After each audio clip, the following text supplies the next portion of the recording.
Well, and Dave Ramsey said, and it wasn't Dave Ramsey, he kind of made this bigger, but I think it was Harvard Business that did a study and that said when people hand someone cash, there's pain receptors that go off in your brain and say, I don't really want to break that 50 or I don't really want to spend that. And so when we started doing cash, what would happen is I'd be like, I don't need a coffee. I want to save for that nice thing or that drone or whatever I want to get, right? And so, but when you use plastic, in the same study, they found that people spent 20% more on average a month. Welcome back to the show. Obviously, James and Angela here. We're excited to talk about this one. This episode is going to be tough especially if you're listening to it with your spouse. And I would totally encourage that. Definitely listen to this episode with your husband or with your wife. And here's why I say this, and I'd love to hear your opinion as well. Because the topic of money, which is what we're going to talk about today, is so divisive. It separates everything and everyone. It separates business partners. It separates marriages. It separates our lovely government and our country. Who's going to spend this? How much money are we going to print this year? How much debt are we in? How much? Money runs the world. Money is not everything. Money just gives you options. We're going to talk about that a little bit today, but I really want to encourage people. I'm jazzed up about it. We're only going to maybe do 40 minutes here, but we could probably talk for 2-3 hours about this topic, and we're definitely going to talk about it again. But the conversation is going to be about money. We've got 4 main reasons. We're going to go into this here in a second on really the common reasons. The number one, actually, we did some research on this. The number one reason why married couples split up is what? Well, the number one thing that married couples argue about is, in fact, money. Believe it or not. Yeah. And I would say part of that is a lot of people split up on that. But I should correct myself. Yes, it's more of the argument really than the divorce or the splitting up. Because that will lead to that, right? But you're 100% right, is the argument. So we're going to talk about that today, and we're going to hopefully bring you the 4 main topics of what that entails, on why people argue, and hopefully some practical tips that we've utilized to help you navigate that. So buckle in. This is going to be fun. Grab your spouse, grab some water, some popcorn. Hopefully you're watching this on YouTube. We've got some people watching on YouTube, which is fun. But yeah, let's dive right in. So let's start with the first one, and I want to pose it to you, Angela. The first one, the top reason out of these 4 that we put together, we obviously did some research on as well, is different and differentiating spending habits. Okay, so let's dive into this. What do you think about that? What are some of the nuances of different spending habits? Yeah, so, well, for us personally, we have the saver and the spender. And I feel like a lot of couples are that way, or you have 2 spenders, or maybe 2 savers. I don't really see that very often, but any of those, well, when you have 2 people coming together, there's always going to be issues. But when you have a saver and a spender, there comes even greater issues. So why is that though? So when you have the 2 different, why are there you feel like greater issues than if you have 2 savers, you have 2 spenders? Right, because you're on opposite ends of the spectrum, right? So if I think that it's important that we save money for X, Y, and Z. And James finds that it's important to buy quality items for X, Y, and Z. You're giving them all the details, all the tea. Then we're not going to see eye to eye. Right. And if we're not communicating about these things, which we always go back to communication. I feel like sometimes we're a parrot when we come to that, but if you're not communicating about these things, it very, very quickly becomes divisive, because here I am trying to save money because I feel like it's important to get out of debt, to spend less so that we can go on vacation, to save money for, I don't know, a new car, right? and he's not working towards that same goal, or I don't believe he's working towards that same goal with me, it very quickly becomes I put my wall up, or I become bitter, or I just don't believe that he has the same goals or the same interests in mind, I guess. Well, let's dive a little bit deeper into that, because you had mentioned, you are a saver and I'm more of a spender. Now, we can dive into what spending actually means, because I'd rather pay for quality, than something else. But we can talk about that. But why do you feel like you're a saver? It's deeper than that. Oh, for sure. It's way deeper than just a saver. Right.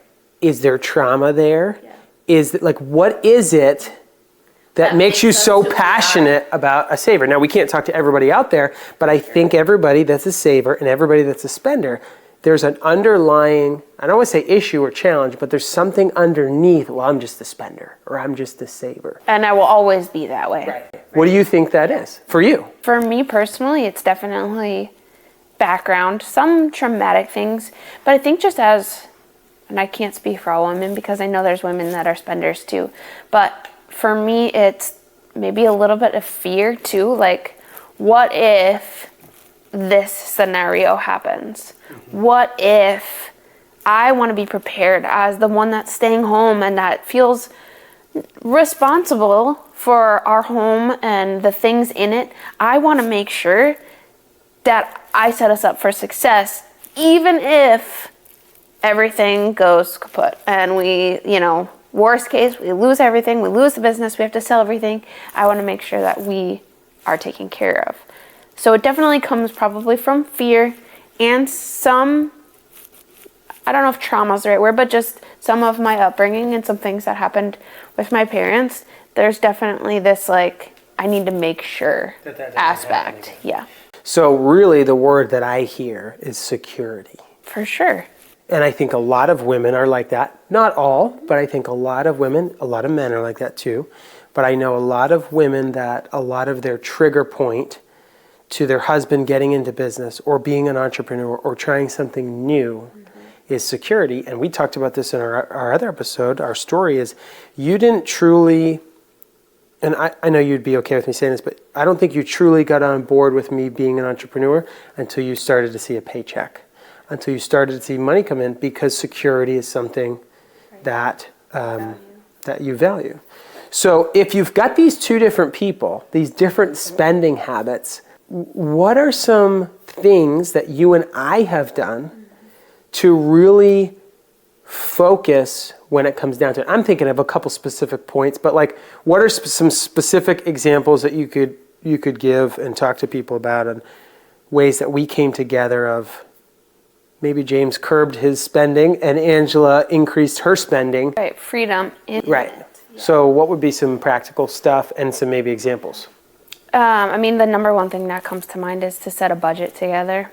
It's a form of communication, and I know a lot of couples that are unwilling to do that. It literally takes you, I would say the first time to set it up takes a couple hours. Absolutely. Have a date, set your budget, and then it's following up throughout the week. So for me, that's something that's important. But I would say setting a budget allowed me freedom, and I knew where our boundary was, but I also didn't feel like I had to pinch pennies in certain areas. And it allowed James to see what our goals specifically were, so that he could spend in the areas that he wanted to spend in, but also we were working together to save money for a specific purpose, for a specific goal. So I want to stay on the budget here for a minute. I told you this could be a 2-hour conversation, and we'll probably have to do 2 parts to this, because this is good. And we want to give practical tips. So some people are listening and they're fine with this stuff. They don't have issues. But now, you don't have issues now. But there will come a time where you and your spouse need to talk, need to get on the same page, whether you're making $50,000 a year or you're making $550,000 a year. Yep. Okay, let's say your budget is much different when you're making $550,000. You still need a budget. But you still need to know where every dollar is going. So talk to them and people about what did it look like when you and I did sit down, because you just said James could spend here, I could feel good about spending here. What does that look like when you're talking about a budget? What does a budget even look like? What categories do we put in there to allow some freedom? Yeah. Well, there's a lot of apps, some that cost, some that are free. But I would say start there because it already has categories for you. But you should be categorizing, think about where you're spending already, right? Your mortgage, your groceries, your gas, your electric, your water, your cable. Your Hulu, your Netflix. Right. Then go into all the extras. Yes, your gym, your Hulu, your Netflix, your clothes, right? The car payment. Spending on clothing. How much are you spending on the kids, on diapers, on Amazon. Amazon? Amazon is the catch-all. Oh, honey, I think that was food. No, wait, maybe that was diapers. No, I'm not sure. Oh, it was clothes? Interesting. So you got to watch the old Amazon. It will get you. But just diving into all those different categories. What can you put in that creates some freedom that we've done? So we get allowance. We give ourselves an allowance. 30-something years old, we give ourselves allowance. But what was it early on? Wasn't it only like $50 a month? Like when we were making no money, we gave $50 sounded like a lot. we gave ourselves $50 a month. And I'll tell you what, I squirreled that away so I could buy something nice. Like 2 or 3 months. Isn't that interesting that it changed your spending habits because you knew? Man, I really want that thing, that new gadget or that this. And I had to wait 3 or 4 months before I could get it. Where I was like, I have $50. What do I do with it? How many coffees? I don't have to save it. Right. So for both of us, I think it changed our perspective a little bit. But because we had that money was specifically allocated towards Anything whatever you wanted. Anything you wanted. It helped us to, I think, align and gave me some freedom and helped you save if you wanted something that was more expensive. Now, the last thing before we move on to more of this number one topic is the budget. And I've sat down with hundreds of clients when I was doing finance full time. And I would say 85 to 90% of people don't have a budget. They don't have it. Or I would say one spouse is doing the budget or the finances and the other spouse has no clue. And I would say that's just as detrimental as not having a budget at all. Because the one spouse that's doing it understands the cash flow and things that are coming in. The other spouse doesn't and just gets like a semi-update. Bills get paid, credit cards get paid, but then they spend. Right? And they may not be the spender. They might be the saver, but that's still. Correct. So I saw that, and a lot of probably other financial advisors that are doing the same thing I did would totally agree with that. People, they knew what came in, but when we sat down, and I would do a budget with them, for the first time they were seeing. I had a spreadsheet, and I would go through, and it would take us 30 minutes, and I would be so painful. What about that Netflix subscription? What about how many coffees do you get a week? Oh, I never really thought of. Well, let's look through your statement. And they would see how much they're actually spending, and it adds up. I'm talking people that were making well into the 6 figures, spending hundreds of dollars a week and a month on coffee and eating out, and that's okay. Right. That's totally okay. As long as you know. As long as you know, and as long as you budget it. So as our income started to grow, so did our budget. Right. Our savings started to grow. Our allowance, I think we gave ourselves $100 a month. Yeah. Our allowance started to grow. Eating out, we then created a category for eating out. That's separate from food. Because we did not do that. That's separate from a food budget. Right. So we now have an eating out category. We have family-like entertainment category for things that we want to do. Take our kids to go do. To the movies. Right. Add a category. Because if you don't, all right, at the end of the budget, let's say you're making $5,000 a month, and let's say your total budget with all some of those expenses, allowance, restaurant, things like that, comes out to $4,000 with mortgage and everything, like everything. You have $1,000 left at the end of the month. The biggest question is, where does that $1,000 go? Mm-hmm. And when you don't have something written down for that $1,000, $200 goes into giving, extra giving.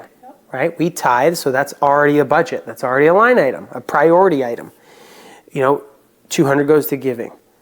$500 goes to vacations. unless you already budget for that. Like, where is that 1,000 going? And I'll tell you what happens most of the time is the spender spends it. And the saver wants to save it because it's in the budget, but the spender doesn't know because they don't look, they don't talk, there's no communication, and boom, $1,000 a month gone. Right. That's a lot of money over a year. Over a year. But Over 10 5 years, over 10 years. Think about how it could turn into an investment or retirement account or kids or what have you. Absolutely. So the budget, I know we talked about this for 5-10 minutes here. The budget is so crucial if you're not good with money, and it just seems like even if you are at the end of the month, it just seems like all your money's gone. You've got to write it down. Even it's just as simple as a piece of paper. We've done that so many times, just paper early on, right? And I would say, if you really are serious and you are willing to go down this path, cash. I know we don't live in a world of cash anymore, but I would say that was the biggest factor when James and I started to try to get out of debt, was that we got a cash system, which is part of the Dave Ramsey system, but use cash. Get out those envelopes, fill the envelopes with cash, and that's the money that you're going to use. Once it's gone, it's visibly, tangibly gone, where I think we just swipe, and it's a lot harder if you're not staying on top of your budgeted transactions to realize that money is gone. Well, and Dave Ramsey said, and it wasn't Dave Ramsey, he kind of made this bigger, but I think it was Harvard Business that did a study and that said when people hand someone cash, there's pain receptors that go off in your brain and say, I don't really want to break that 50, or I don't really want to spend that. And so when we started doing cash, what would happen is I'd be like, I don't need a coffee. I want to save for that nice thing or that drone or whatever I want to get, right? And so, but when you use plastic, in the same study, they found that people spent 20% more on average a month when they used their credit card, their debit card, or what have you. Even though the debit card is technically cash coming right out and you're not paying on it or whatever, because it's plastic and you get to put it back in your wallet, there was no pain receptor of you giving something away. That's 1,000% true. Right. And you also are less likely to track those electronic expenses. Yeah. You actually have to take the time to sit down and budget, where cash, you see visibly, oh, I have $200 left in the food budget this month, so guess what? That's what we're going to be spending, $200. You don't necessarily have to track every transaction. So I want to stay on this first point because this, I think, is probably one of the biggest. What are some of the conflicts that savers and spenders have? Like, what are some of those interactions? Like, let's say people are listening. How do they know if they're a saver or if they're a spender? I feel like you know. I mean, I feel like you know, but how do you start to have a conversation with your spouse? Right. What does that conversation look like? Because I would say typically there's one doesn't necessarily want to have a conversation. So we will be the ones to tell you that you need to have this conversation together. If you want to start having the same goals, start aligning yourselves. If you want to build resilience in your marriage, like literally what we're all about, success in your business and resilience in your marriage. You have to sit down and talk money with each other. Yeah. Hate to say it, but you have to, and it is painful. Yeah. And there's going to be one that's probably going to push against the other one a little bit. But it's a necessary thing. You can't move forward unless you guys are aligned with the same goals around money. Yeah. The other thing that I would say is, let's say there's two spouses working. So both have an income, right? We had both incomes. It's called a DINK. Double income, no kids. That was us. We were a DINK for a little while. Double income, no kids. So you're both working. And you want to have that communication. It doesn't matter who's bringing in what. What I found when I was sitting down with couples is they had separate everything. Separate bank accounts, separate budgets, secret budgets, separate everything. Statistically, that doesn't work. Right. If you want to grow and save and move forward. Yeah, if you really want to grow, you really want to succeed, bringing that together and combining it. Let's say it's $50,000 income and a $60,000 income. That's $110,000. That number is much bigger than two separate numbers that are being managed separately. The wife's paying the mortgage, the husband's paying the electric. They don't know what's even happening. Bring that stuff together in one joint checking account. It all flows into one place. You know where everything's at, and then everything goes out of one main checking account. And then you have two savings accounts. Your allowance goes in there, your other big savings or what have you goes in there. I've just seen so much more success in the limited time that I was in the finance industry and with us personally. When you have one main account, everything flows in and flows out of that account. The other aspect is it creates accountability. That's what I was going to say. Most people don't do that because it's uncomfortable. I've spent my money this way for X amount of years, and you spent your money that way for X amount of years. Let's just stay comfortable and let's keep it separate. We'll work from that. Right. Or I'm ashamed of the transactions that you're going to see. Right. Sure. And you're ashamed of maybe the transactions I'm going to see. Oh, you were at Chick-fil-A 7 times in the last 3 weeks. Well, I mean, Chick-fil-A, that's decent, right? Oh, you were at McDonald's 6 times. You were at Starbucks 14 times this month. What are you doing? That's like $150 or whatever the number is, right? Like, so that's okay. It's okay to have some conflict there. It's good. That's healthy. It creates forward momentum. You guys got married. We got married. We love each other. We're going to stay together forever. We didn't get married to eventually fall apart. So create conflict. That's okay. That's healthy. That's good. Talk about it in a good way when it comes to money. If you don't have these conversations about money and you don't get on the same page with it, it's going to be a disaster. And I bet you there's some people listening right now where they're going through that. They're going through money challenges. There's a saver and there's a spender, and you're not aligned. And that's okay. We were there. We had that happen. And I'm telling you that there's hope. But you've got to talk to each other. You've got to sit down. You got to do the work. So I digressed a little bit, but I thought that talking budget-wise, if there's two separate accounts, it's not going to work. It just won't work. Well, your goals aren't aligned. You're not talking. You don't have to talk about money because it's separate. It's all separate. Yeah. And I think that needs to be talked about. So that's great. Okay, that's point number 1 here, and we're a few minutes in. All right, let's go on to 2. Income discrepancies. Differences in income can cause that tension. You know, we talked a little bit about that just for a brief second here, but tell me, like, what's your kind of thoughts on that? 2 incomes, people are both working. Yeah. One makes more than the other. Right. What do you think? I think a lot of times it comes into play like, well, I make money, so I should get to spend the money. Or you make money, you can do with it what you want to do with it. Right. Or sometimes maybe it does turn more resentful because you do make more than me and I'm supposed to be making more than you. Or just like these expectations on who is making what and who's providing what and who's doing what, right? Like I struggled at first with not having an income, if you will. I've always had an income since I was 12. I don't know if I'd call it an income, but I've always been making money. But now my role looks different and I am no less responsible and no less contributing not making money, if that makes sense. Correct, yes. I'm still doing all those things. Right. And I think, and you can talk about this maybe a little bit more, in the traditional sense, because we're a traditional family, husband and a wife, traditional values, we believe, you know, I'm the husband, I'm the head of the home. This is spiritual and scriptural for us, right? My goal is I want Angela to be a stay-at-home mother. I don't want her to have to work. If she wants to work, love that. She has worked. She still does some work. She still loves what we're doing together. But she's not the primary breadwinner. So let's say the roles are flipped.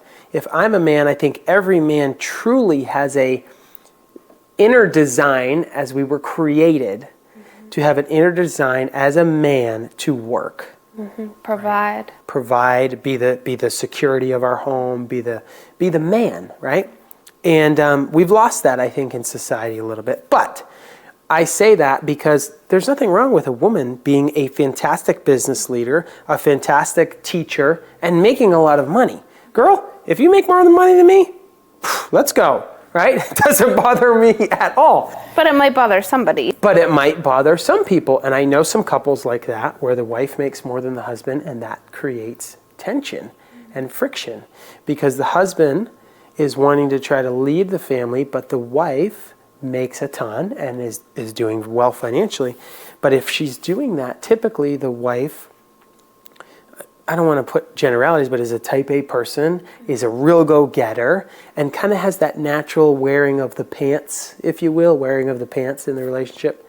And so there just needs to be a balance there, at least in our mindset. There needs to be a balance of just talk about it, right? And early on, if you remember, when our incomes started to go up, mine drastically went up, and I think you were in a spot where like you didn't feel like you could spend anything because you were staying home with our daughter and you weren't making really anything, if you will. My mindset is like, girl, you contributed just as much to this business as I have, and you're taking care of the home. So if anything, we're making the same, if not, you're making more. But that's a mental block, I think, that maybe you had at that time and you've worked through it. But maybe talk upon that in that discrepancy income aspect. Yeah, I mean, I think that was just an inner thing, though. It wasn't anything that you were putting on me or maybe society, but just this idea that if I'm not making money, I can't spend any money. Sure. But again, that kind of goes back to my saver mindset too. So I did have to work through that mindset of I'm still contributing to the home in a different way, even if I'm not necessarily bringing in the income. And that's a conversation that needs to happen. I think there's a lot of couples out there that the husband and wife both work, and then kids happen, and then one of them maybe stops. Maybe daycare happens, which is great, whatever. But maybe one of them stops and is at home, and then the roles kind of change. Right. And I think you have to talk about it. You have to be aligned in your goals. Right. Do you want to be a stay-at-home mom? Or do you want to bring in a nanny? Or do you want to do daycare? What does that look like? The conversation needs to happen because income could drop if mom stops. But then there's the cost of daycare. So what do we do, right? And you need to have that conversation so that bitterness doesn't come in between you, because that's where this one will eat you up is, well, I feel this way about it, but I'm not going to say anything in fear of what my spouse will say. Well, it's still going to eat you up. So you need to have that conversation again, even though it's uncomfortable. Yeah, I think it's super, super important that you talk about that with income discrepancies. I hate the word discrepancies, really. It's just income differences. That's all it is. Girl, if you make more than me, I'm down. Totally down. But we don't look at it that way. We look at our income is one. It's together. It's in one account. You manage a lot of it. I manage a lot of it. And we do it together. But this didn't happen overnight. This is 13 years in the making at this point. And I'm still working on it. And still working on it. Cool. Let's move on to the third one. And that's debt. Mm-hmm. Debt can make us slaves to money and that debt that we have. And we've always talked about house poor. I don't know if you want to, elaborate on that. Your house is your most expensive, typically your most expensive payment. If you want a nice house, then it's going to be higher. Can you afford that? We've always kind of talked about we don't want to be house poor. We don't want, 80, well, you can't get a mortgage that way, but we don't want 50% of our income going to house payment. Mm-hmm. And because you can't get out of it. It's 30 years unless you sell your house and you need a place to live, whether it's rent. We rented for a few years. But that's one big thing is debt. And the worst kind of debt, being in the finance industry, is credit card debt. Mm-hmm. And so making sure you don't get into credit card debt, because that's a spender. That's a spender habit. I mean, that's very hard to get out of, too. Yeah. At 20% interest every month, you'll get killed. And a lot of them are higher than that. So let's talk a little bit about our debt, because we had some debt when we got married. Yep. I came into the marriage with debt. I had school loans that needed to be paid off. We had car debt. I think we might have had a little credit card, maybe a little bit, a couple thousand, but we got rid of that quick. Yeah. So it's just those two. We had our mortgage in Pennsylvania. Mm-hmm. Then we had a car, and then we had student loans. Yeah. And I think your student loans were 20-ish. They weren't a ton. And then the car, I think, was like 15 or 16. But I just remember feeling the debt felt heavy. Doesn't matter how much debt you have. I just feel like that's not the way that things are supposed to be necessarily. So it just feels like this burden. And we started to get serious about it. We knew we didn't want to continue that debt. And so that's where we started the Dave Ramsey program. We started the cash and really got serious about our budget. We sat down, made a plan, and were able to get out of that in 2 years, 3 years? Yeah, it was like 2 years. It was pretty quick. We were pretty serious. We went super frugal. We weren't eating out. We weren't doing. But here's the best part is we were doing this together. Right. That's why it worked. That's why it worked, and that's why it happened so fast. It wasn't Angela's idea, and then James was gonna like help, or it wasn't James's idea, and Angela was gonna like save and budget. We were on it together. We were listening to Dave Ramsey together. Find a financial podcast, find a financial advisor, get excited about it, give yourself treats. I know we were pretty good, but I think we still treated ourselves a little bit every now and then. And we made it happen. But it was because we talked about it and we were aligned on that one goal. Correct. Right? And so, you have to be thinking about like, some people listening maybe are thinking about the future. When am I ever going to be able to buy a house? Because houses are so expensive, interest rates are so high. When am I ever going to be able to afford a new car? Because my car is kind of dying and things like that. Like, don't get into debt to go do those things, right? If you can't afford it.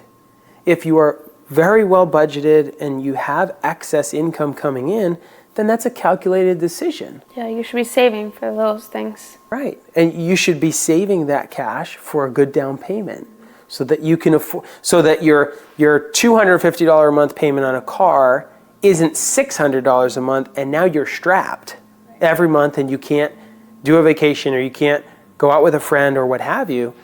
So those are things you got to think about. And I would say one of the hardest things for me, especially early on, was delaying gratification. That's probably my biggest, if I can be vulnerable, I would say when I see nice things or I see something that I would like, I want it now. Mm-hmm. And that was a hard thing that I needed to deal with, especially when we were doing the Dave Ramsey model and getting out of debt, was like, I had to delay everything. And I'll tell you, as tough as it is, and I'm still kind of this way, I still struggle with it a little bit, when I dealt with it then, the sweetness of making our last payment, I'll never forget. It was a tax refund that we got. It was about a $6,000 tax refund, and I believe it was your student loan, because we paid the car off first because it was last. Her student loan, we put $6,000. We had very little money in savings. Most people were like, "You're crazy. You should have put that in savings." Well, we wanted to be risky and we wanted to pay it off, and it worked. And I can remember we wrote that last check, or we submitted the last payment. And it was awesome. It was the greatest feeling ever to be like, we're free. Mm-hmm. Obviously minus the mortgage, but I have opinions on the mortgage. I don't think you should pay the mortgage off. Anyway, you get my point where I struggle with that, delaying that gratification. I think a lot of people do. They want the nice car, they want the nice house, they want the nice pool, they want the nice vacations, they want the nicest things, but they don't understand that the long-term ramifications for having it now will erode your financial future.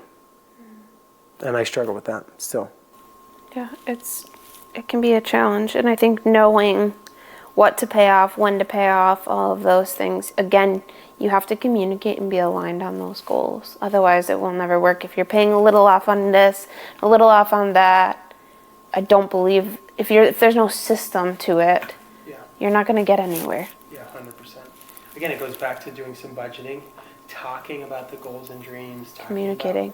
And here's one thing, and I know we need to start wrapping up here, but one thing I would say, a challenge, you guys, is write your goals down. And I know we've talked about this on multiple episodes now, but sit down, write down your goals.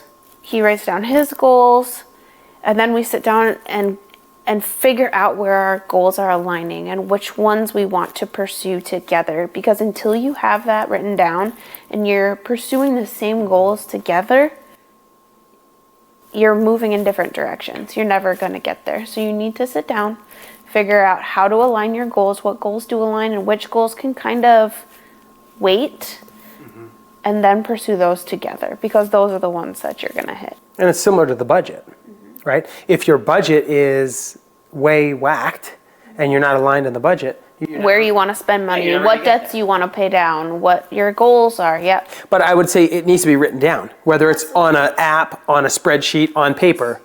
You have to write this stuff down. Every dollar. If you don't write it down, it's most of the time not going to happen, right? The last one here, and we're cruising too fast, so we're going to have to do another episode on this for sure. This is going to happen again. Part 2. Because there's so much detail. But the last one, number 4, just briefly, is financial priorities. Well, and that goes with the goals, right? If your priorities for your money aren't the same, Right. and I'm not saying that they have to be the same, because I think you have two different people with two different characteristics coming from two different backgrounds. They're not going to necessarily align. But which ones that you both have can align, or can you kind of flex a little bit on to make them align? Or what's the top priority? If you're renting an apartment and you both agree that a house is important, but a house is more important to the wife and a brand new BMW is more important to the husband, well, let's be real, big kid. Suck it up, and we need to get the car. Just kidding. I'm kidding. Yeah, I'm kidding. Seriously, the car could be. We'll be living in the car. Yeah, That's how we're gonna decide that this is gonna we're work. gonna live in the car. Perfect. Or about a van. We could get a nice van. We get a camper. Now we've compromised. We're going to be saving for a Mercedes. Those are actually wicked nice. Oh, they're not cheap though. But if you did the van, you could do a little bit older. You could fix up the inside, and then you could get a car too. Bus. Let's just do a bus. You could do a bus. Okay. All right. We digress. You get the point. Is what are the priorities? The car is not a good decision. It's nice, and you keep up with the Joneses, and nobody really cares except maybe that one person that looks at you at a stoplight out of the 5 years that you have it, right? And maybe that makes you feel so good. But the house is more important. It's where you can protect your family. It's where you can have people over and build relationships. It's where you can make your marriage thrive, right? So that's what you've got to talk about when it comes to prioritizing. But it goes back to what you said. If you don't write it down, it won't happen. There's something subconsciously about writing things on paper. Right? Or note cards, or typing them out. I'm a big typer. I have all my stuff out on my computer. That's where I do it. You do notebooks. I used to do notebooks. Found a new program. I like to do it there. Yep. But you need to see it. Your brain has to tell you this is the direction we need to go. Together. Together. So I would challenge you guys on 2 things this week. Or maybe you can set it up for the month. Number 1 is to write down your goals or your money priorities separately, and then talk about them together and make a budget. Whether it's on paper, whether it's in an app, whether it's on the computer, set your goals and set a budget. Get it done, people. Get it done. Make that marriage freaking resilient. Make your home and your business successful. All right? We're definitely going to do a part 2 for this. This was good. All right. Part 2 coming soon. Part 2 coming soon.